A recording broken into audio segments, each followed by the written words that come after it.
The Davis Tax Committee to establish a panel of independent experts to review the current list of zero-rated items. The Minister has also urged the Tax Committee Chair, Judge Dennis Davis, to consider the most effective way to mitigate the impact of the increase in VAT on poor and low-income households. Now, VAT will increase by 1 percentage point from 14 to 15% tomorrow.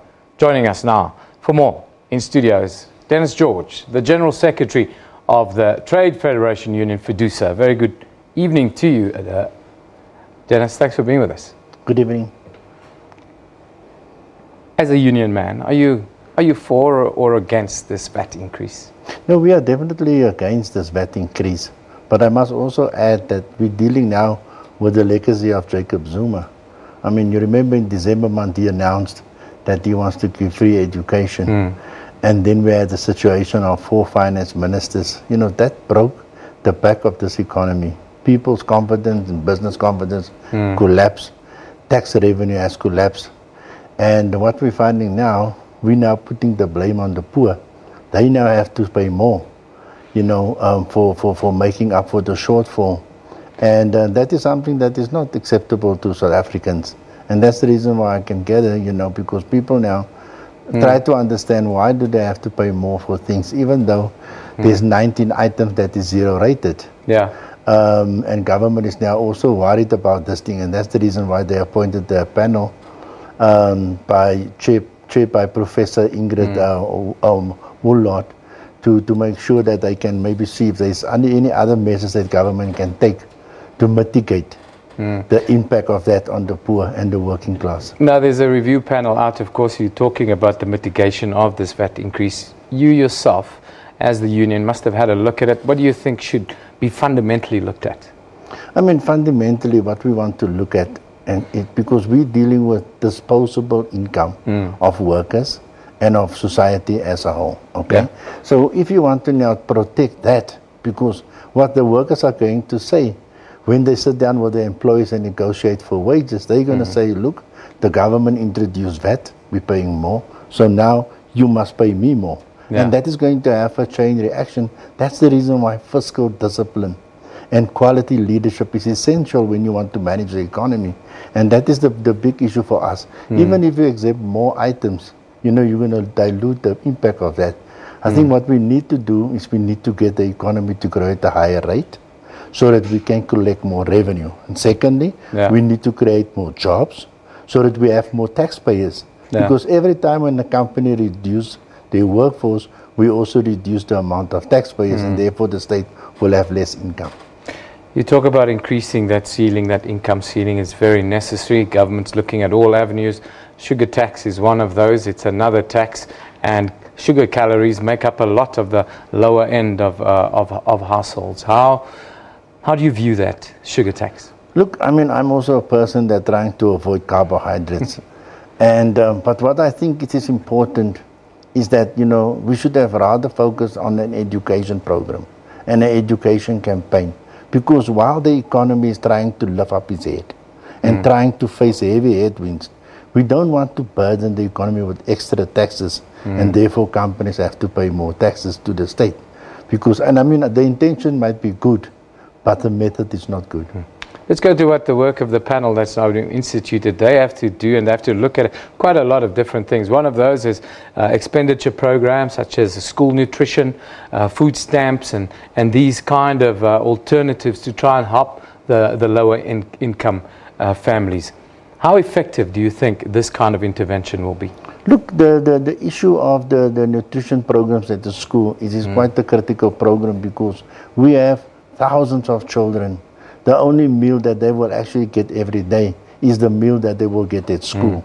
So that is something that's very critical. I think if government can broaden that particular scope, then it's good. Then the issue of the food stamps. You know, when you have the food stamps, there's always somebody in the middle that will try to jump the system, you know. And then you have the black market that you will get these kinds of things that will happen. So what we are trying to say is this, you know, we want less of government reducing taxes in the economy. Look, last year when Pravin Gordhan was there, he increased the taxes on the rich And remember, people that's earning more than a million rand are paying actually more taxes. Yeah. What government has to do, they need to focus on how do they reduce wasteful and fruitless expenditure. You know, the other thing is this: the minute if I go and buy a pen at a bookstore, it costs 5 rand. Yeah. The minute when government walks in there, the price goes to 15 rand. You see, that kind of practices have to stop. What are your hopes then as FEDUSA and in your individual capacity for the new administration that we see that trying to make matters better and make it work? Do you have high hopes for this, and what sort of time frames do you believe we need to be patient? Look, the Ramaphosa administration, when they started to see that civil society and trade unions are unhappy, they then decided, okay, look, let's appoint Professor Ingrid Woolard, you know, who's, I have a lot of confidence in her. She's a smart academic and a smart economist, you know, to chair these meetings where civil society can come and raise the concerns. Yeah. That is an opening for us to argue with government and to argue for that committee to say, look, let's try to get this thing and reverse it. If we can get the economy next year to grow at 4% or 3.5%, then I think it's better if we reverse it, because that will help through consumption to get the economy to also move forward. Now, of course, there are quite a lot of pressure groups and stakeholders calling for the scrapping completely of this 1 percentage point increase. How feasible is this call at this stage for you, and do you support that kind of call? Yeah, look, I mean, if you must ask yourself the question, how much money is government going to raise? Because remember that the free education campaign, you know, the cost for that, we're looking at about 50 billion. Yeah. And if a person wants to fill that hole, and also remember the shortfall that was there, so in terms of government have to borrow more money, you know, and that is also problematic, because, you know, I was part with the Minister of Finance to go to New York and London to speak to investors, to calm them down, to get rating agencies to see the light at the end of the tunnel. But the way that the ball that Cyril Ramaphosa received from Jacob Zuma is what we will call a hospital pass. A hospital pass, indeed. Just to wrap it up with your members, what are your members saying? What are they talking about when they see this extra percentage point increase across all the things that, you know, keep them alive and support their families? What's the word, the feedback that you get? Look, they count the rands and cents. So when they come to the collective bargaining table, they will tell the employers and the government, and remember the public servants are also busy with wage negotiations. They want to say, please factor that cost that I'm incurring now, factor it into the salary increases, because they are not going to absorb that. Is there patience, though? Patience with the rebuild that we all know needs to happen economically here in South Africa, and politically, one can say? Look, I mean, the signs are there. We've seen that Minister Nene, you know, and we've got good news that Moody's decided to change us from negative outlook to stable outlook. We see that Pravin Gordhan was appointed. I mean, investors were just like that. Investors actually were very excited about civil society in South Africa forcing the ANC, you know, to recall Jacob Zuma and to appoint a caretaker president in his place. I mean, those things are valuable for South Africa. It shows that we are not a paper constitutional democracy. We are a real, alive democracy that consists out of people, and people participate and they take ownership. And that's the reason why I think, look, the future for our country looks better. I think we're going to come out of this storm in a much better and a stronger way, but all South Africans need to come together.